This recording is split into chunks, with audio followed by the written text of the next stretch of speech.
Looks like the attendees have slowed down some, Colleen. So would you like to get us started? Oh, sure. Well, welcome everyone. We are so excited to have you join us. This is our first in a year-long series for the PA Care Network. So we're excited to, or I'm sorry, PA Care Partnership.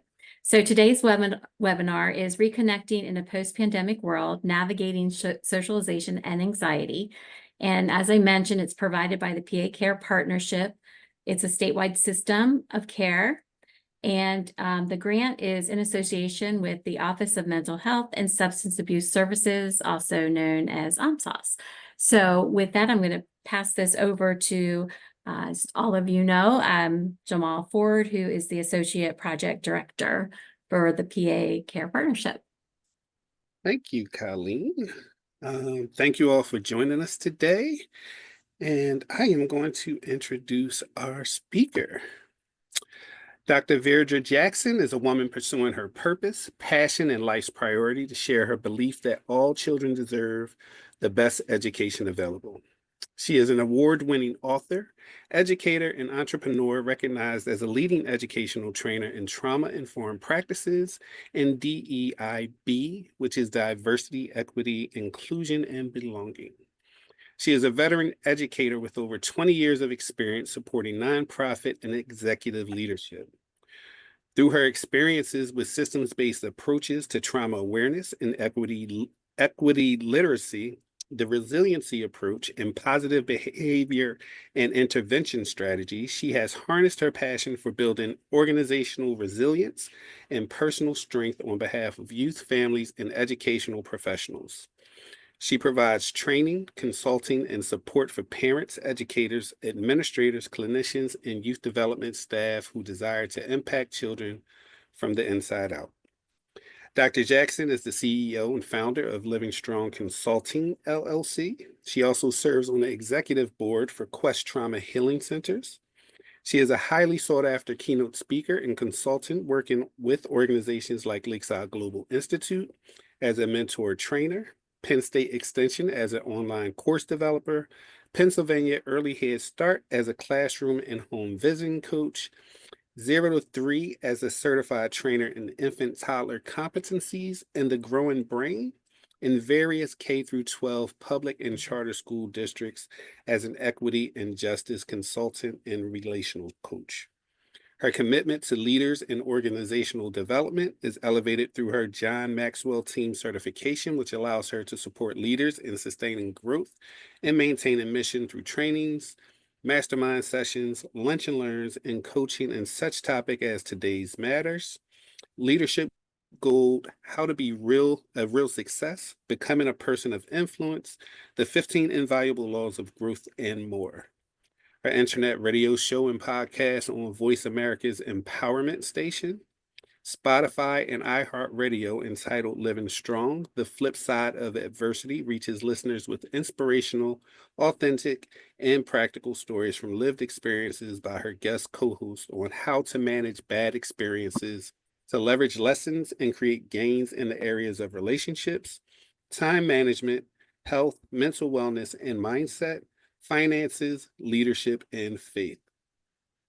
Her first book, 16 Principles for Abundant Living, is a foundational guide for women's empowerment, and her 2019 book and video series, Fearless Conversations with a Limitless God, provides insight on addressing the challenges to breaking the cycle of toxic thoughts that keep women in hiding places.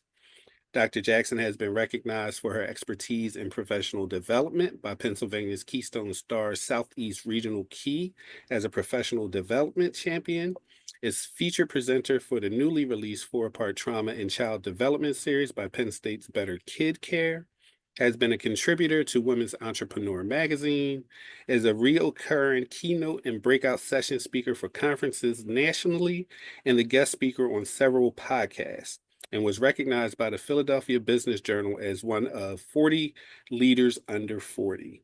Dr. Jackson has been named leader by the Exchange Leadership Initiative. Exchange has been making leadership more visible in the field of early care and education since 2014. Exchange leaders are recognized for providing vision and stability, imagination and caring, and through their actions, direction to our field for now and into the future. Dr. Jackson holds a bachelor's degree from Drexel University, a master's degree in elementary education from Temple University, and a doctoral degree from Wilmington University in leadership and innovation. She is a wife and a mother of two girls, and Gigi to her grandsons and a granddaughter. And with that, I give to you, dear Dr. Veirdre Jackson. Well, Jamal, you read the whole The thing. whole Good gracious the whole alive. thing. I don't think most people do that. But I am honored and humbled to be here to have this conversation, and am looking forward to our connections. And I just want to make sure we have a clarifying point. If you have a specific question that you want me to answer later, there's a Q&A button at the bottom. But during the session, I'm actually going to be asking you to engage with me for us to have a powerful hour and a little bit of change, because it's 12:09 and I promised I would be done by 1:15. That's my goal. So I've got about a little more than an hour.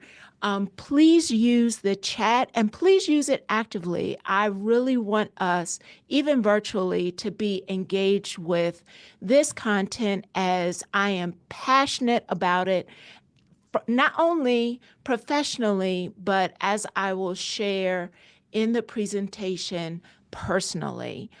So engaging this conversation around reconnecting in a post-pandemic world. And I actually, right from the slide number 1, want to ask you a question. In the chat, what does belonging mean to you? In the chat, when I say the word belonging, what comes up for you? When you hear that word, drop in the chat what comes up for, comfort, acceptance, love and trust, security, value, being a part of, fitting in, family. Oh, yes, yes, yes. You are all filling my soul. Love and connection, significance. Yes, yes, and yes. Embraced and appreciated. Psychological safety. Michelle, we're going to unpack that. Inclusion, no judgment. All of these, absolutely true. And you are already on the level that I want you to be on this entire time. So when I throw out a question, I actually want you to engage with me in the chat, and I will try and grab hold of what you're sharing to the best of my ability. But I'm starting with this question when we're talking about a post-pandemic world and how we can reconnect, socialize, and even heal. I'm starting here because belonging is a fundamental human need.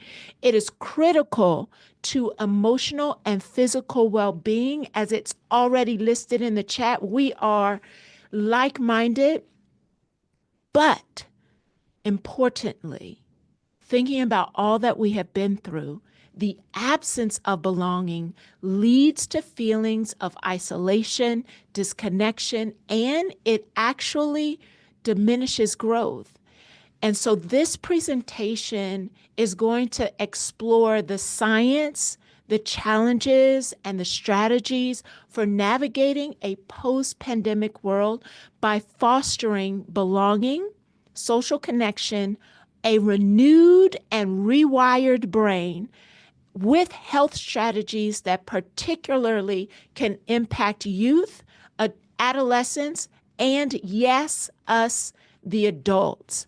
And as we unpack this conversation, really moving to a place of healing, what percentage of people would you say report improved mental health when they actually feel a sense of belonging? Put a percentage in the chat for me. What percentage, 75, 100%, 80, 94, yeah. This group is on fire. I love it. 50%, 60%, 100%, 95. Yes, 50%. I see a high range of numbers. Would you believe? It was posted in the chat. You nailed it. 75% of people report improved mental health when they actually experience a sense of belonging. And based on studies linked to strong social connections and emotional well-being, belonging is at the center. Why? Because we're actually hardwired for belonging and connection. When we think about the mirror neurons that actually support empathy, our brain is literally wired for belonging. Belonging activates the brain's reward system and it releases those healthy dopamine and oxytocin chemicals and hormones in our body. It builds self-esteem and resilience, and it reduces anxiety and depression. Why are we saying this? Well, as early as 2017, so we're talking pre-pandemic, the former U.S. Surgeon General identified that a lack of belonging is a growing health epidemic. When we begin to understand the brain and body connection and its connection to emotional health and healing, a lack of belonging is being identified as impacting our cardiovascular system, our immune system, and our cognitive longevity. It's actually been identified as impacting our body equivalent to smoking a pack of cigarettes a day. And when we consider that it impacts our mental well-being, levels of depression and antisocial behavior, as well as it can affect our persistence and endurance in performance. Wow. When we unpack this conversation and why I'm starting from this place of belonging and connection, it's literally how the brain architecture is formed. The brain grows from the bottom up, inside out, and from the back forward. Only 25 to 27% of the brain is fully developed at birth. 73 to 75% of literal brain architecture is shaped and formed outside of the womb in the presence of experiences. And it is not fully developed until 27 to 30 years old. It's built. Physical brain architecture, synaptic connections is built from every experience we encounter. So when we're engaging in a conversation talking about post-pandemic reconnection, by understanding the brain science, we understand the lasting impact of the pandemic on us. When we understand that after years of experiences of isolation, of disconnection, of mask or no mask, this conversation is one in which we're not just talking about external social skills.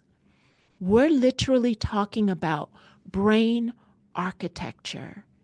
So why the pandemic was so damaging on the brain and our social development, whether you were a child or an adult, it starts with the disrupted social interactions.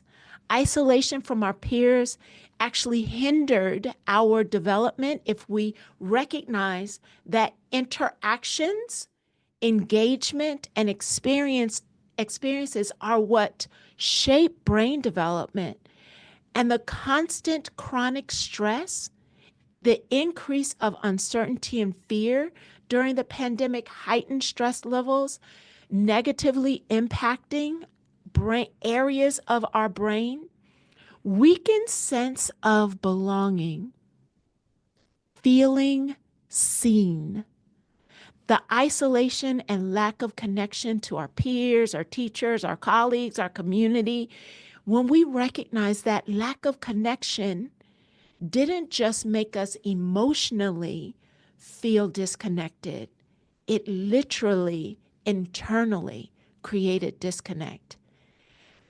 And the delayed academic and cognitive growth, the gaps that we are still experiencing years later, and the reduced access to resources, support, connection, the lack of consistent support has created a continued overflow of challenges for our children, our adolescents, and even us as adults, academically and intellectually.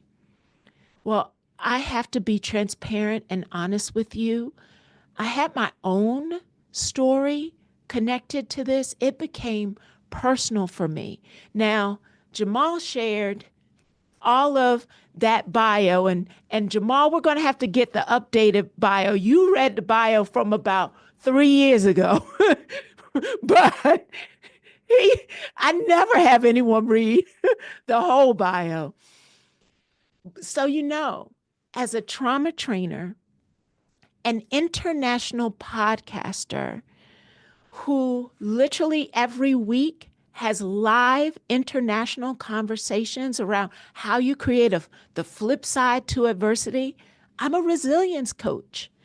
I had my own moment of understanding the rebuilding process that is necessary for this. It actually happened with my daughter. And her entire life, her entire childhood, she's always been that outgoing person, that leader, that electrifier, that person who quickly made friends. She was a Division I basketball player. She literally was the one, when she arrived, you knew she was there. So I can't tell you how shaken I was when we actually took our first major trip after the pandemic. It was the day before we were to step on a cruise ship for an international cruise to the Caribbean. And she, as we were standing on the sidewalk in Florida, had a full-blown panic attack at just the thought of walking the boardwalk in Florida in an unknown city. Can I tell you how shaken I was as a parent? Like, I do this for a living. How did I miss this in my own daughter? In that moment, as I'm trying to help her catch her breath and she's screaming at me, Mom, I don't know what's happening to me. I realized that I had not taken into account the residue from the years of isolation, interrupted classes, disruption to her basketball career, the inconsistency in her young adult routines, the uncertainty that she had had to navigate, and the social construct of unrest. I hadn't taken into account what that disruption had done. And I just assumed, because of the version in my mind that I had of her, that it would just self-correct itself. With all of my training and my heart as a parent, I had just assumed that her natural resilience would force its way through all of the developmental stressors she had gone through. So for me personally, this became real. And as a parent, in real time, I needed to pause and to actually see her as my daughter, actually listen to her and create space to rebuild her perception of her power and herself and her safety right there on the sidewalks of Florida. We had to find a bench and get grounded and rewire that moment before we stepped on that ship. See, I had to reconcile within myself. I had made an assumption that it doesn't just go away because of time, that there needs to be an actual rebuilding. The world events, economic conditions, trends, cultural norms of every era that we encounter influences our generations. It influences how we look at the world. It influences how we connect with others. It influences how we think and how we behave. I ask you, what generational lens are you viewing the world through? Drop what generation you think you are in. So I'm Generation Y, but I act more like a boomer. I'll tell you, I'm Generation Y. Drop your generations in the chat for me. I've got Gen Zs, I've got boomers, I've got millennials, X's. Yes, we've got some millennials. Yeah, I see you, boomers. Y'all are in here. All right. I see you. Yes, millennials, X's. Yes, zillennials. You're right on that cusp. When we recognize that the values have evolved. So if you're a boomer, we prioritize stability. If you're an Xer, you valued independence. Millennials emphasize purpose.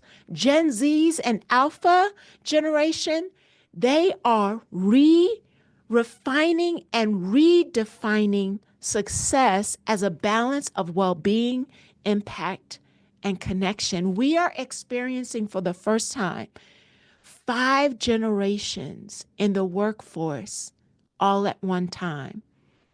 Independence meets connection. Gen Xers often see independence and resourcefulness compared to Gen Zs and Alpha generation who are hyper connected to digital lives. And sometimes we don't understand that. And our assumptions around one another can create a disconnect. Gen Zs and Alpha generation, they experience a higher rate of anxiety and stress due to social media, climate change, global instability, but they're the generation that's actually normalizing this conversation around mental health and being open to prioritizing our well-being and actively seeking support. That's so significant for us as generational connections to begin to happen that we can put down our assumptions and see each other. Gen Xers, we grew up with less emphasis on mental health, often expressing challenges privately, or this concept of let's tough it out mentally. Boomers, we kept everything to ourselves. It's a private matter with limited openness. This is an opportunity for us to actually lean in. What if instead of labeling wounds or perpetuating unresolved cycles or transferring emotionally limiting beliefs, we actually co-created the opportunity to understand?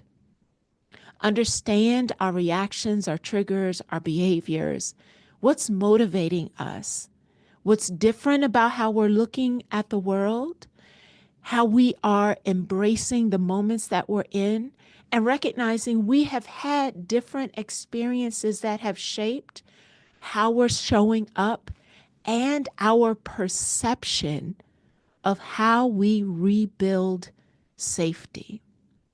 So that perception of safety, I want you to drop in the chat. How do you actually create safety physically and emotionally for yourself?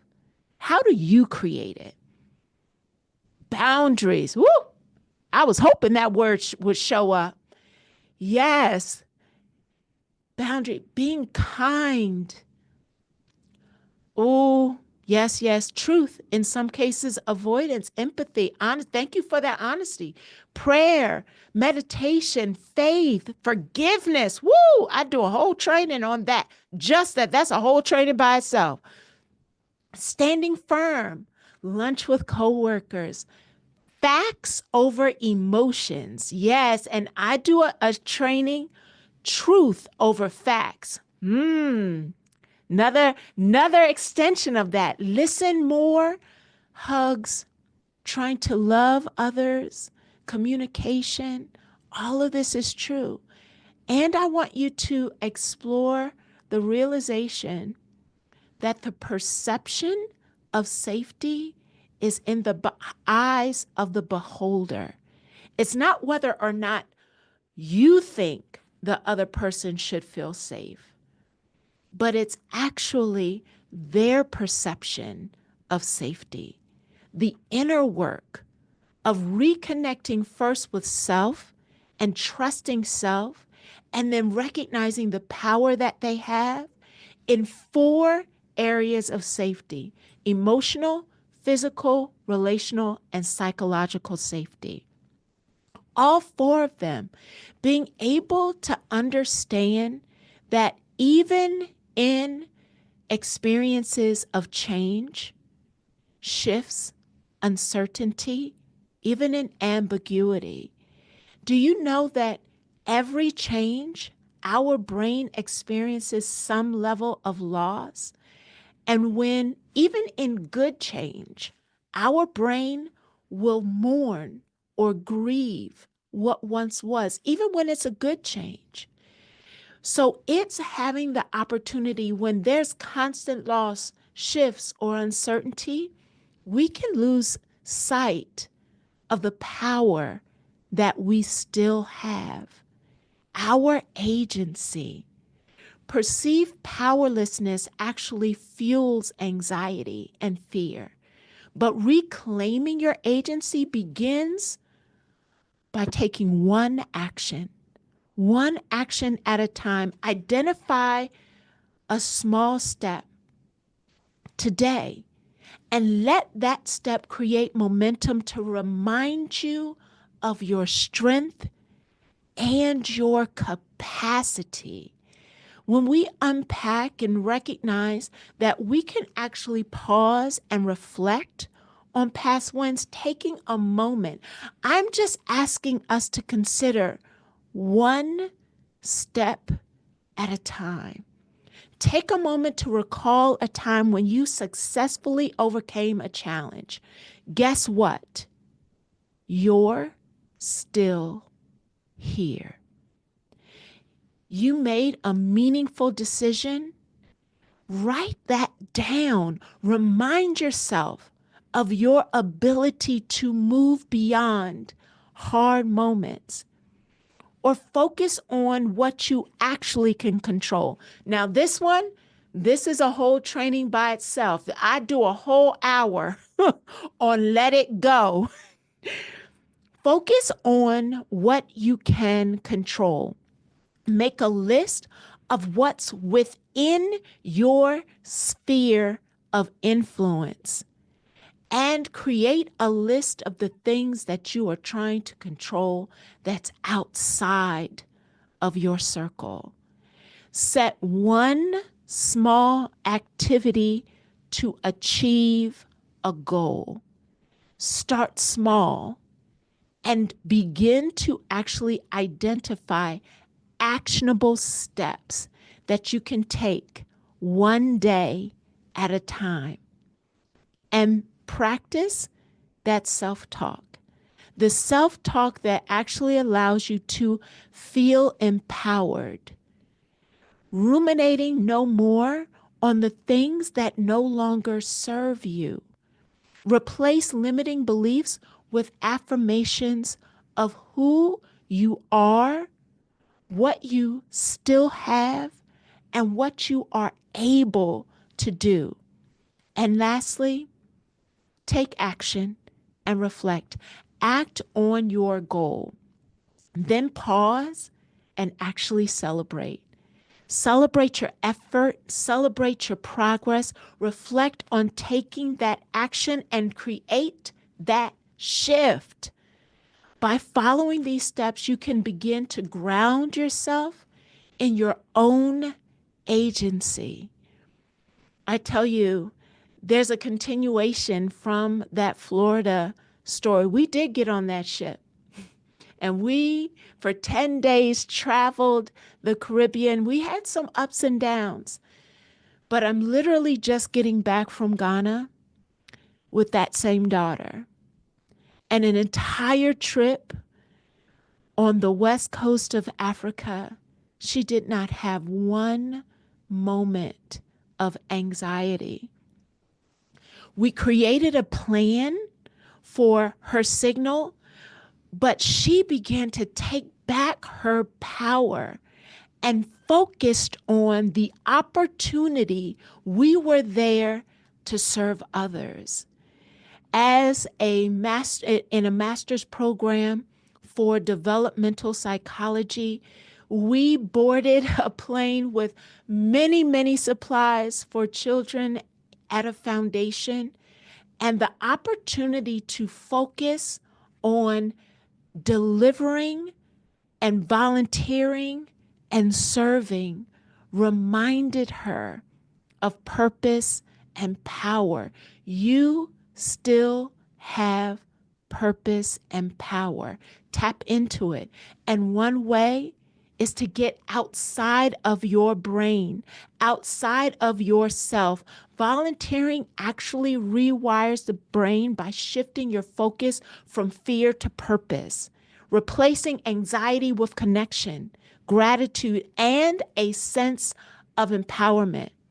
I remember the moment when she actually sat and she came over to me. We had over 100 children in a room with gifts and toys and pencils and things that they literally have no access to.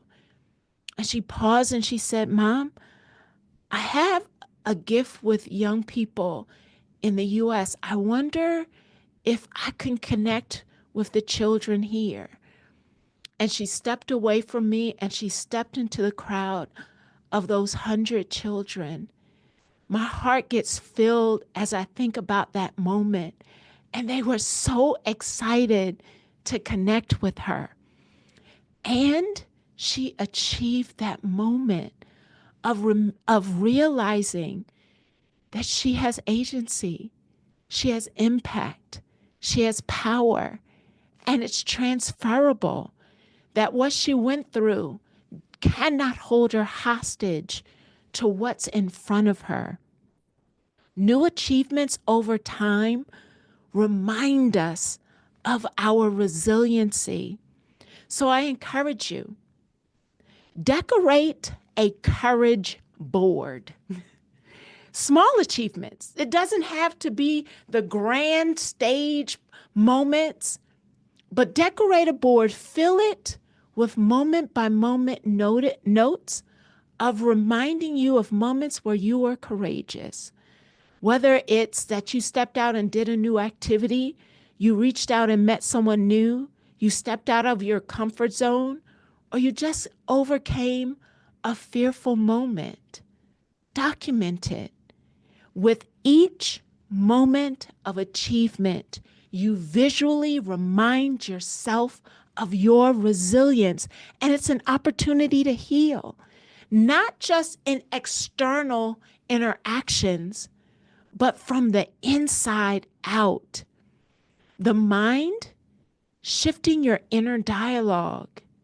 The heart, embracing your true self. Your habits, building trust back in who you are. And recognizing the opportunity of self-acceptance and moving forward. When we are able to reconnect with our own agency, our own power, and trusting ourselves.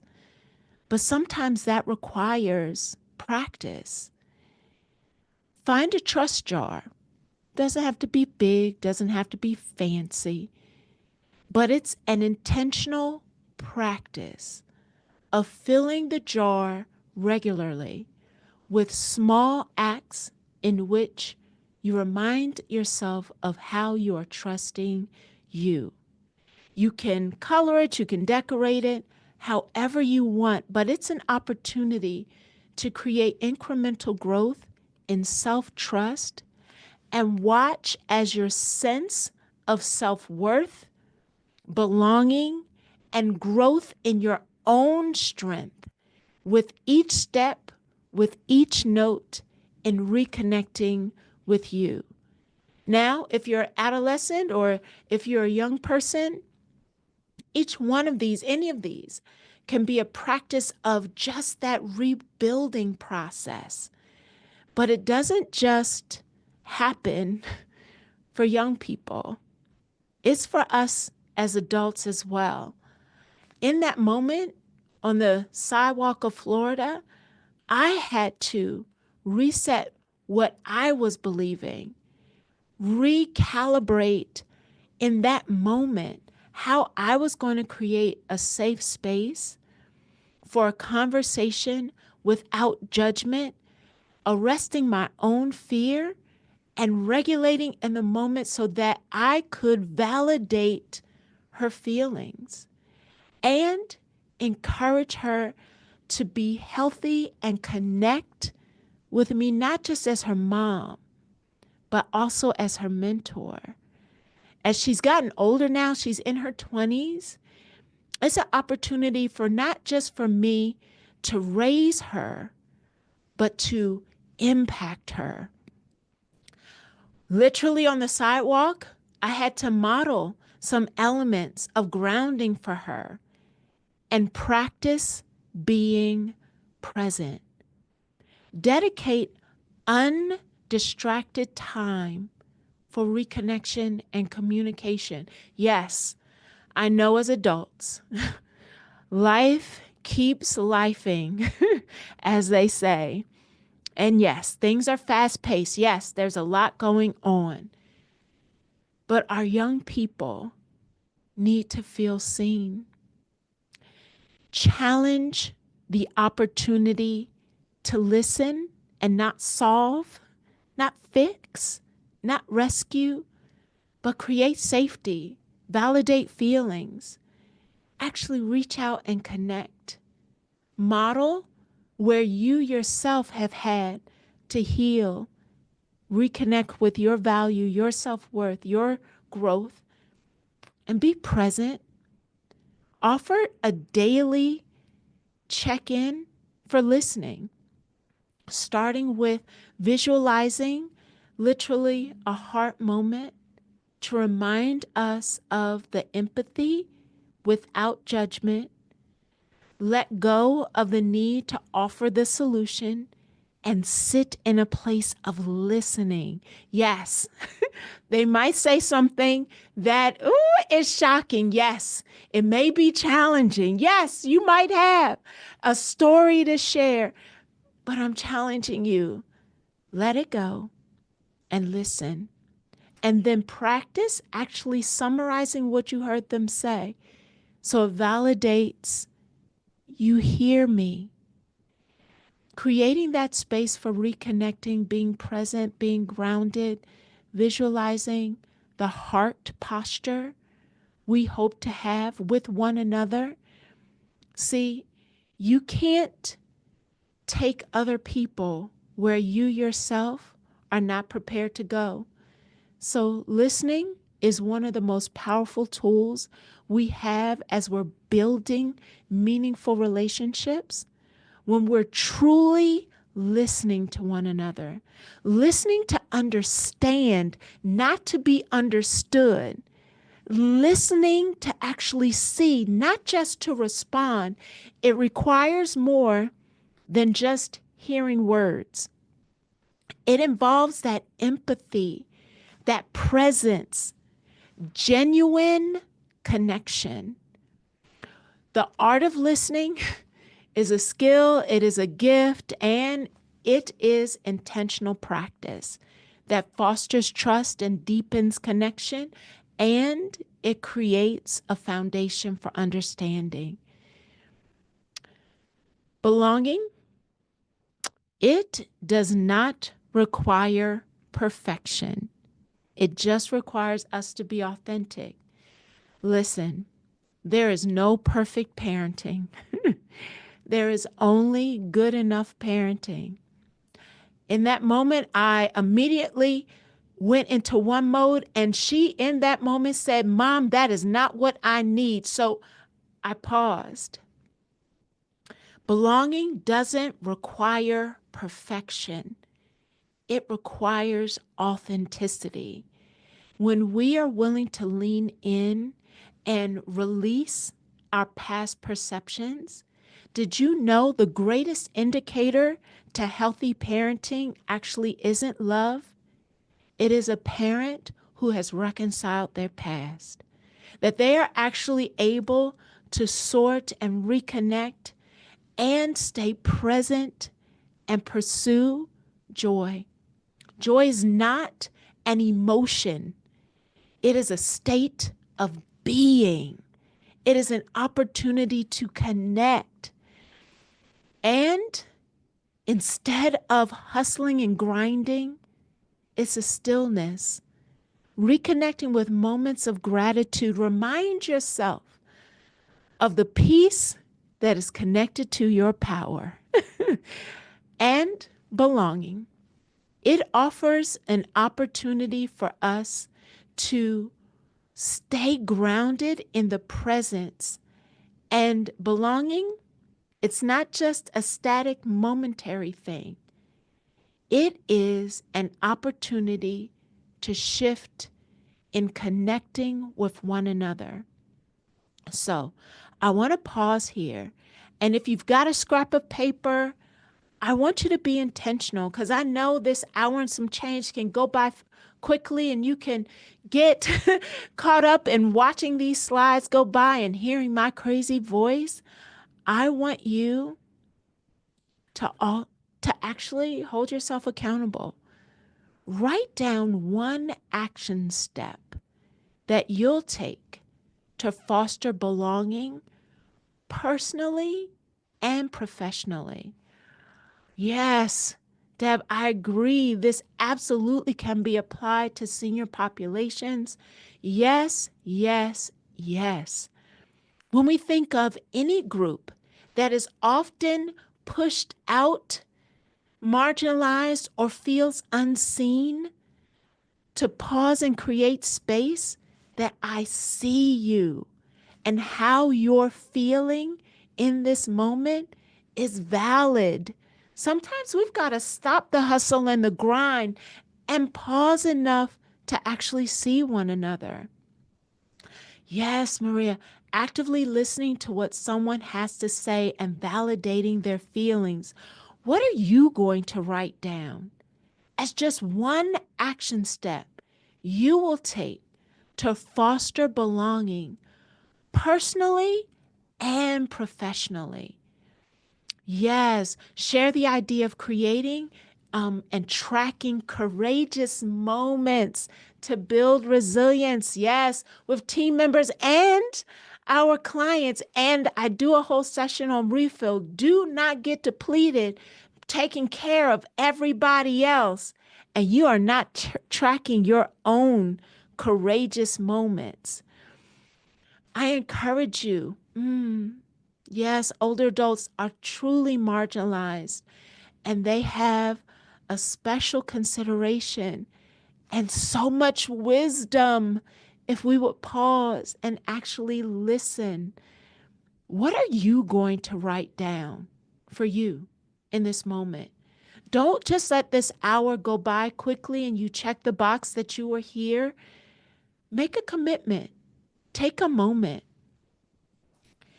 In a world that's actually shaped by different experiences and generational challenges, one thread unites all of us: the need for connection and belonging.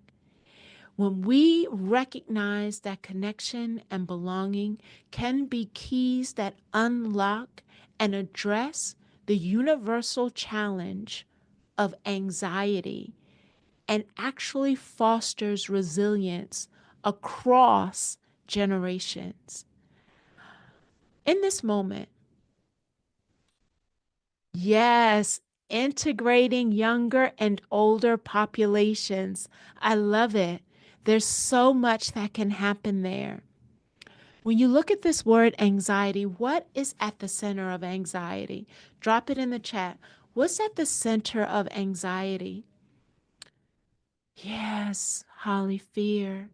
Yes, I fear, uncertainty, failure.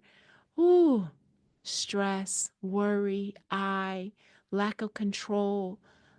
The center of a lot of anxiety for me is fear and stress, rejection, nervousness. Thank you for your honesty and transparency.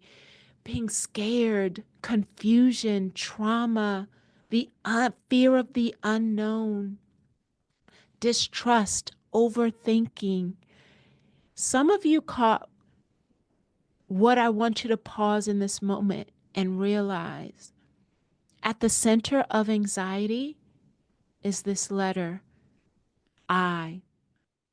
The central I in the word anxiety. Anxiety often stems from the focusing too much on what I lack, what I fear, what I can't control, what I can't get back, what I think might happen, the what ifs that our mind will circle and ruminate around. This internal narrative can isolate us and amplify our feelings of disconnect. Belonging starts when we shift from focusing on solely on those I statements to embracing connection and shared responsibility. Changing those I narratives can transform how we are viewing ourselves and the world around us. Belonging starts when we make that shift from I must control everything to I can trust others to support me. Shifting those internal narratives, those internal statements from I don't belong to I am a part of community where I am valued. Oh, Ella, thank you for bringing that out. I bring this up not for there to be a shaming narrative. I'm not saying you are causing the anxiety. The I statements that are behind the fear of lack of control, lack of being able to navigate, or the fear of being able to be enough in the next moment that's in front of us, or the what ifs, those I statements come up in us. But did you know that physically you can't continue to think a thought when your mouth says the opposite? So when those internal narratives show up, if we say out of our mouth the opposite, the moment of I don't belong comes in our head, there's a moment to actually with our lips say, I am part of a community where I am valued. Your brain actually can't continue that rapid thought. your brain and your mouth cannot be disconnected. It shifts and changes what we are believing and what we are saying. So I challenge you. Now, you don't have to put this in the chat. I actually just want you to have a self moment, an honesty moment. What is one limiting belief in yourself or your abilities that in 2025 you need to speak a different statement about?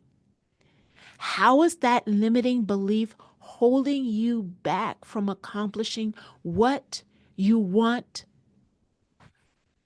what you deserve for yourself?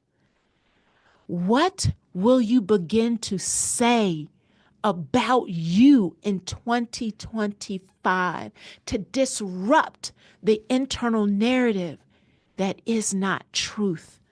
It is something that you may have eaten, and now you are having a stomach ache off of it. Someone served it to you, and you took it in. But now is your season, your time, your year that you will speak a different truth. Because as you speak it, your brain will become rewired to the words that you are saying about yourself. When we recognize that you must value yourself to add value to yourself in order to add value to others, it's an opportunity for a shift. Linda, thank you for that. The feeling of not belonging or being on the out crowd, this also has affected, yes, it is so true. Our young people are being impacted by the perception that others are feeding, but teaching them the strategies of reconnecting to who they are. Not just the version that they think now, but I worked with a whole group of women this past weekend, and I challenged them to think of this statement that Felicia Hatcher shares in one of her podcasts on who are you uninterrupted? Who are you uninterrupted? If there wasn't a stop sign or even a yellow, but the light was always green, who are you? Reconnecting with the uninterrupted version of yourself. Now, sometimes that's going to require you to take an assessment of what interrupted you in the first place. Get honest about that thing and then decide to grow. There's an opportunity to explore therapeutic self-guided approaches that address the internal narratives that are tied to our anxiety in order for us to rebuild connection with self-value. One strategy that I've used with groups is this visualization of a grounded tree. When you think about the root system. So one of my most powerful moments was standing at the root system in Senegal of a baobab tree. I don't know how many of you have ever encountered a baobab tree, but literally the base of the tree can be as big as entire buildings. But that grounded root system that goes deep into the ground to hold the stability of that tree. Thinking about what grounds you. Visualize yourself as a strong tree, your roots extended deep into the ground, and place your feet flat on the floor. Take a deep breath and mentally release the anxiety into the floor. And once grounded, begin a journaling process that nourishes your root system. Now, it's key that you wait until you physically are beginning to feel the grounded release into the floor. Visualizing, standing, engaging, feet grounded. Give yourself permission to do the entire activity, to release it. And then in your grounding process, unpacking your journal, the uninterrupted version of you. Who are you at your most free self, your most nourished self, and take back what you need for your own growth journey? What's in the soil? What foundational values nurture your perception of safety?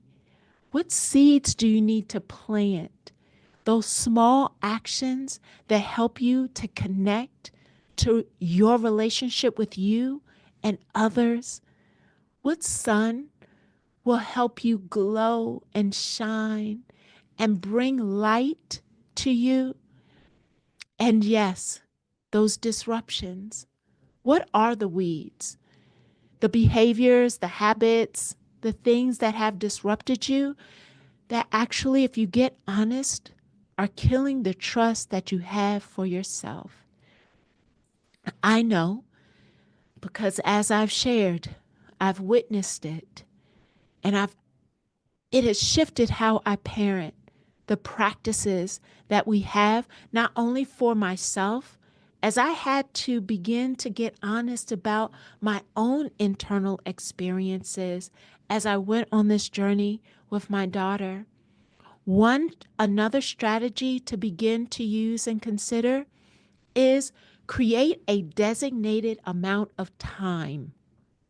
I know it sounds crazy. Designate a specific time where you will write out your words. Just let it go. Put it on the paper, drop it in a box, for 10 minutes, just write, just let it go, let it go, let it go, let it go. Get it on a piece of paper and you're putting it in the box. 10 minutes, release it, put it in the box. But at the end of the 10 minutes, close the box and shift your focus. Begin to speak out loud. Yes, not crazy. You give yourself 15. I love it. Yes, my like-minded people are in the place. Give yourself time to release it, and tangibly on paper, because it's the rumination that locks us in. 15 minutes, write it out, write it out, write it out, put a piece, write it out, put a piece, write it out, put a piece, put it in the box, but then close the box. Shift your focus and begin to speak truth about the uninterrupted version of you. Seeking help is not a sign of weakness. It's a mark of strength and wisdom. It takes courage to recognize you cannot do all of this alone. And it takes wisdom to reach out for support that, guess what, you actually deserve. So I'm sharing with you, create a plan. Recognize your warning signs and your symptoms. Whether it's thoughts, it's not sleeping anymore at night, the feelings, the gut, the behaviors.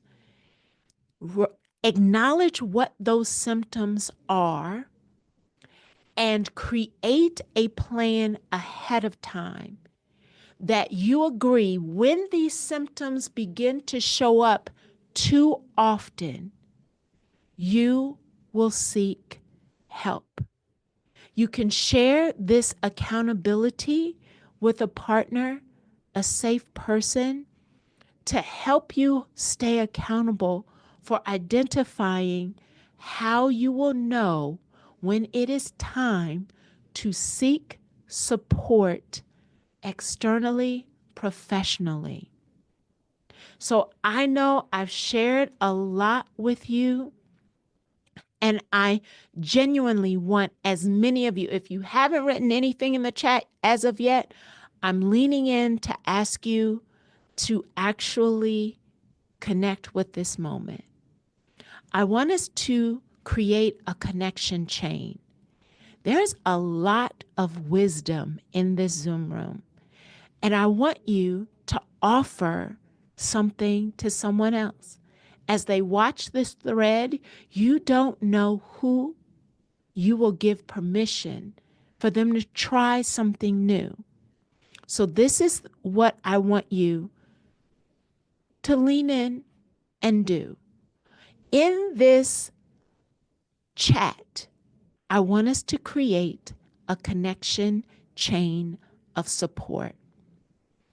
I want you to write a response to one of these questions. What does belonging mean to you as we've gone through this? How can you foster connection in your life or within your community? Or how have you, or what is something that resonated with you from this experience or commitment that you're going to make? What gives you hope about conquering, facing, and not being held hostage by anxiety? Will you lean in this moment and all of us create this connection chain of support? I want us to add suggestions into this chat and it literally become a connected chain of support, because you are not alone. You are seen. We are connected. Each link actually represents an individual effort, thought, or act that together creates something stronger than if we are trying to do this alone. I love it. I see them coming through. If you haven't shared through this entire presentation, I'm inviting you, add to our connection chain. Yes, this is so powerful. Oh, I love all of these. Keep them coming. Anyone in the Butler area would love to connect. Peace, belonging means that I am wanted. Ah, yes. Friends as an adult. Yes. You know what? Stepping out and taking a risk. Stepping out and taking a risk. Faith, facing anxiety. I love this. Foster connection. Keep them coming. This is such a powerful, it could just link us all together. Keep them, call a friend, volunteer. Yes. Oh,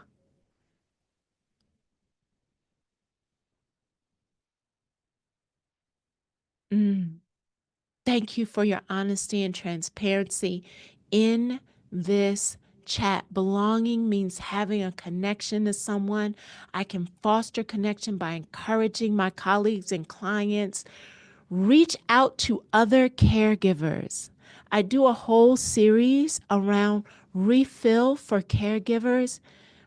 You know, caregivers aren't tired, they're depleted. And recognizing we have an opportunity to refill one another. Thank you for doing this chain. Jamal, do you see this chain? Woo! Just makes me so excited. As you continue to add to this chain, I end with this quote. Just as this chain symbolizes our shared connection and strength, remember that the journey towards belonging and safety is not one we take alone. By fostering connection, supporting one another, and holding on to hope, we can build a future where everyone feels seen, safe, and valued. Yes, it may require you to step outside of your comfort zone. Yes, it's going to require us to rewire that internal rumination. Yes, it may be the tangible act of creating that worry box or visually creating your courage board to remind you that you are not what someone else has said. You are not defined by what has happened to you.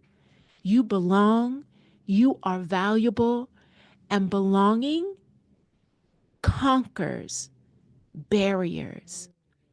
I could not possibly share everything that I want to be able to share with you in a little over an hour, but I invite, if you are someone who has a team or you have staff who work with youth or you have a parent group and you actually want to take a deeper dive, I have a brand new ebook that is being released this January called Belonging Over Barriers. It is a book that takes a deeper dive with tangible strategies for one-on-one approaches or group strategies. If you would like to take a deeper dive into this conversation with your team or would like an opportunity for me to just share this content with your team, I'd love for us to connect. If we connect and we book a session, I actually offer the ebook in its entirety for free. I thank you for all of the sharing, all of the amazing connections you have made in this chat. Some of you have been so brave, and I want to say I see you. I appreciate you. I honor your bravery, and I thank you. I hope that there was at least one nugget that you can take away with you. And I open up for any questions that would be of support or value for you.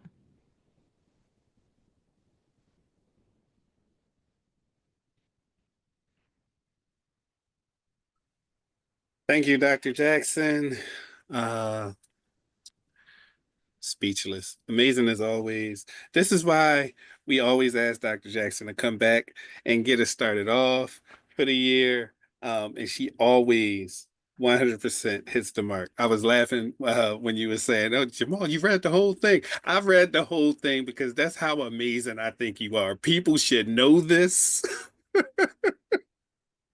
Appreciate because you. you are Oh, so I appreciate you. any questions that you have for Dr. Jackson, please put them in the Q&A section down at the bottom of the Zoom screen. I wanted to talk about this and start this conversation about belonging and connectedness because our youth and young adults are experiencing unprecedented um, anxiety. They're being diagnosed at a very high rate since the pandemic. And I really felt like we needed to start to really understand the reasons why, and I think just like me, Generation X and, when we were sent to work from home, we just adapted. And I just think we just all feel like people handle things the same way that we handle things, right?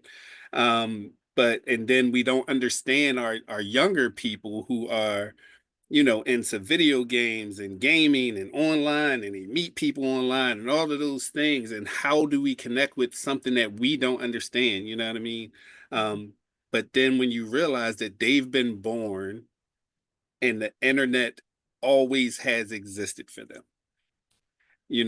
These things always have existed to them. So how can we start to understand those things? How can we start to connect with them better so that we can help them understand these things and how we can help them get through and handle their anxiety instead of look at it and say, the internet is the devil and all of those things that Those things. happen, All those things. it's thank you. Just Yes. So Yes. needed, so needed. Uh, Mm. Let me get to some of these questions. I have a question from Terry. What is your level of concern about a sense of belonging in the workplace during the current attack on DEIB? Mm.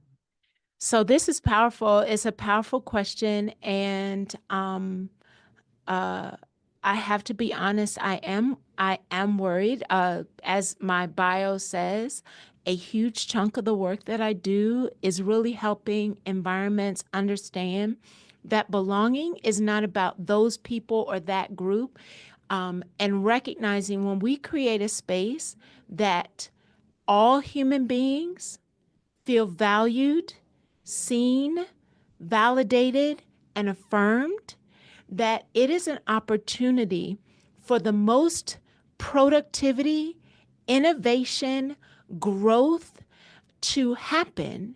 And so when we're in a space of understanding something that is misunderstood and sometimes misspoken about, I challenge any client that I have, the very first thing before we ever start that journey is I ask, why? Why are you a part of this conversation? We have to get rock solid in understanding we all we all benefit by everyone having power and voice. And so it is when anytime you marginalize one group or you push any group to the side or lose that voice, you're actually losing access to innovation as well. Yes, yes. Thank you, Dr. Jackson. Um, Barbara has a question. What are some suggestions for the trust jar, for in the trust jar? So, what to put in it? Is Hmm. that the I believe so. If Barbara, if you are still here, if you could clarify that question, what are some suggestions for in the trust jar is what I'm reading.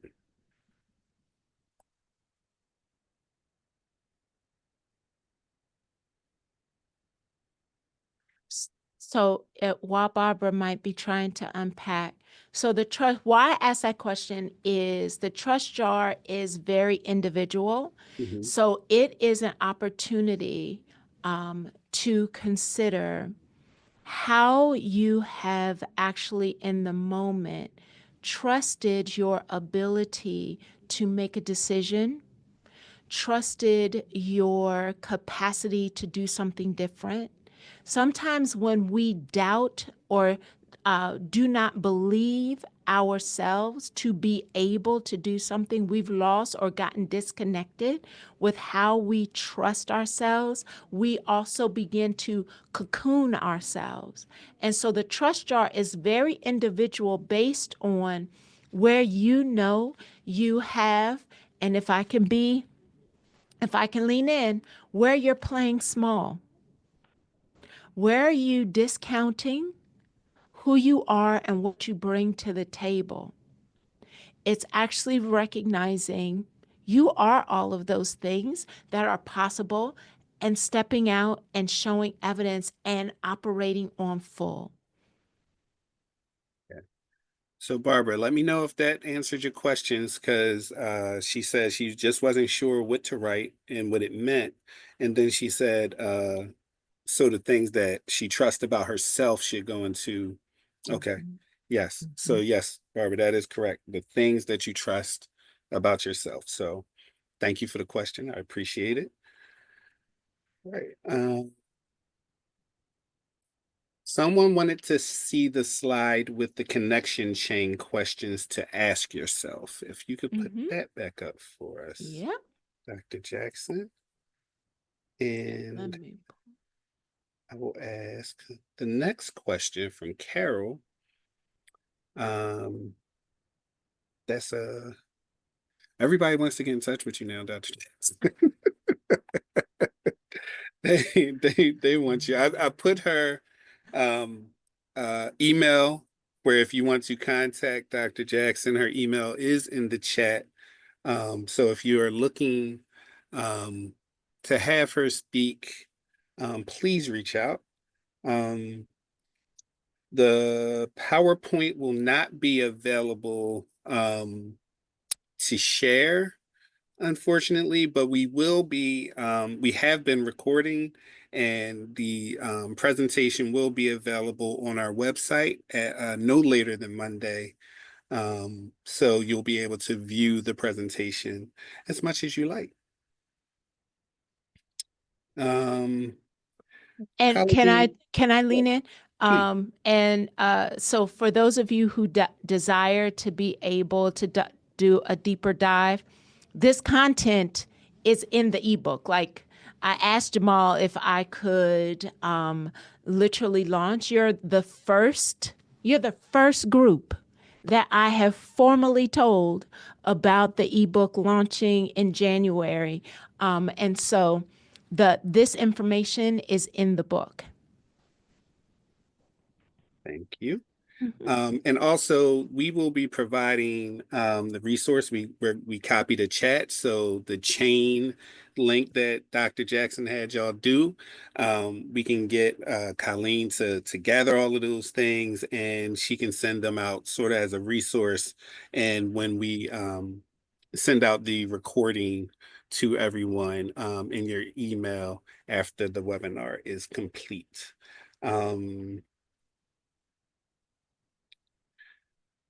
Paladine says, what initiatives can jobs have to be a positive impact on work and changes they make without asking how the workers feel? Now, who was that? Tell me the Paladine. Holidine. Hmm. Holidine, you know you're asking a loaded question. You know you're asking a loaded question. So, so let's first address the loaded part. Yeah, and I know behind the screen you are laughing at me because you know that question is loaded. So the first thing is leadership 101. Leadership 101. If you want your team to be invested in the chain, include them as a powerful voice at the planning table. I'm going to be honest, as a certified trainer for John Maxwell's leadership team, as a human being with a doctorate in leadership and innovation, Leadership 101.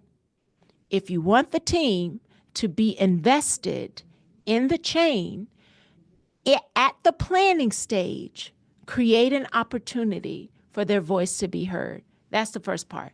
And so read the first part of the question. I went to the loaded part first. So Jamal, go back and tell me what the rest of the beginning of it was. So, what initiatives can jobs have to Mhm. become a positive impact on work and the changes they are making without asking how other workers feel? Yes. So that actually goes to another training that I do called Refill. Refill Soul Care for Professionals. So you will not catch me doing a self-care training. This whole toxic conversation as organizations talking about you should just have your self-care plan, it literally pathologizes the problem on the backs of the people who are probably navigating the most stressful components of the organization.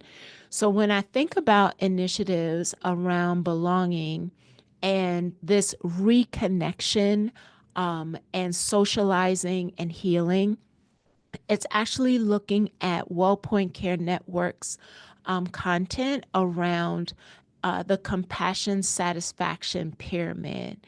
And when you understand that it's not self care at an organizational level, it is community care. In the middle of the pandemic, there was a quote that was released shouting self care at people who actually need community care is how we fail them. Mm. And so I stress with organizations that how are you creating a community care plan for where relationship, regulation, and reminding people of their reason for being connected to the organization actually have a place that lives in the practice. The stuff that people are dealing with, a gift card is not going to fix that. So giving out these gift cards is not going to fix that. People go shopping and come back and still just as stressed out as they were. It's actually shifting the organizational culture around relationship, regulation, and reminding people of their why. Thank you, I ma'am. hope that answered. Yeah, Loaded question. She trying to set me up. I was about to say Mhm. it sounds like she might need that company, or they might need that company to book you for that specific train.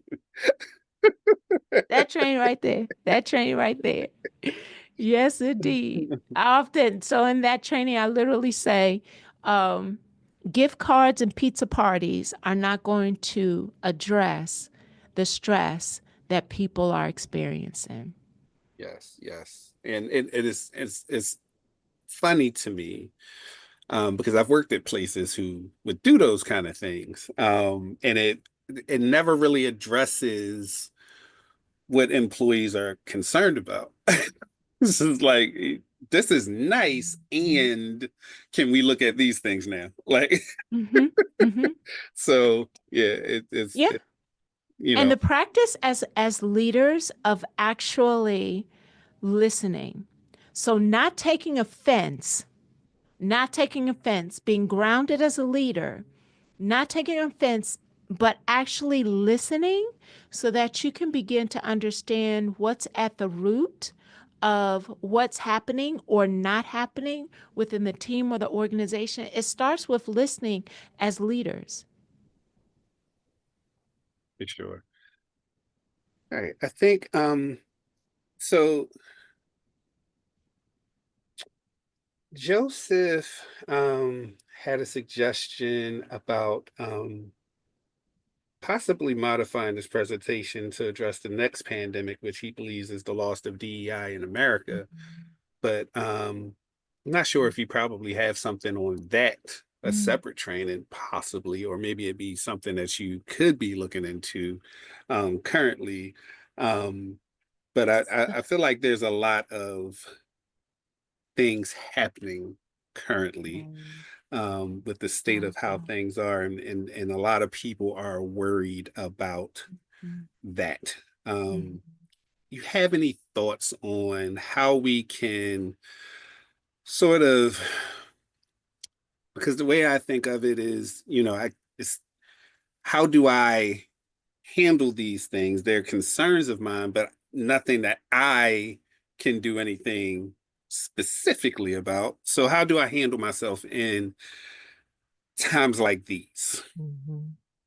So it's interesting that you bring that up because I've been wrestling with that with my radio show. So I have to be honest. I had to wrestle with that first within me as a person, and then began to really. I did an episode on what's your fight a couple probably last month where I really began to process I can't stay in a place of fear. So I have to move from being scared to strategic and shifting from recognizing what I can control and what I can't and beginning to understand if I stay isolated, then I'm going to perpetuate this assumption that I have no power. It's actually connecting with others and continuing to build connection so that it creates opportunity for movement, for service, and for execution of power. And moving from scared to strategic. And the part where my show comes in is that I've really been thinking about in 2025 having an ongoing conversation on how do I stay the integral person. So how do I hold on to my integrity and my identity, regardless of what anybody else does? Staying rooted and grounded in who I am and what's non-negotiable and what's true about me, and having done this first, the work in this session, so that as I stay grounded, I don't get thrown by the waves of what other people say or don't do or do. I stay grounded regardless of what they do. This is who I'm going to be. Mhm, mhm. Thank you for that. That's Mhm. because I think like a lot of us feel helpless in a way, but I think it's just that, like the connection and continue to be you. And Mhm. that's the big thing for me. Like just continue Mhm. to be you, stay connected, and keep doing the things that we do. And Mhm. we'll be our okay. We'll be all right. So, Yeah. all right, it is 1:28. I want to say thank you again, Dr. Jackson, for the wonderful presentation. I'm sure you will have some people reaching out to you. There's a lot of those comments in the chat. A lot of thank yous. It's very thought provoking, and allows us to start to connect and really think about the things that we're doing. So it was amazing presentation as always. I want to thank everybody for showing up and coming out to our first webinar of the year. We're very appreciative of that. I want you all to keep watching your emails, as we will have our upcoming webinars going out to our listserv soon. We are currently booking presenters, and we are happy and eager to get this year off to a good start. And Dr. Jackson has done just that for us. So thank you all. We look forward to seeing you next time. And until then, stay well.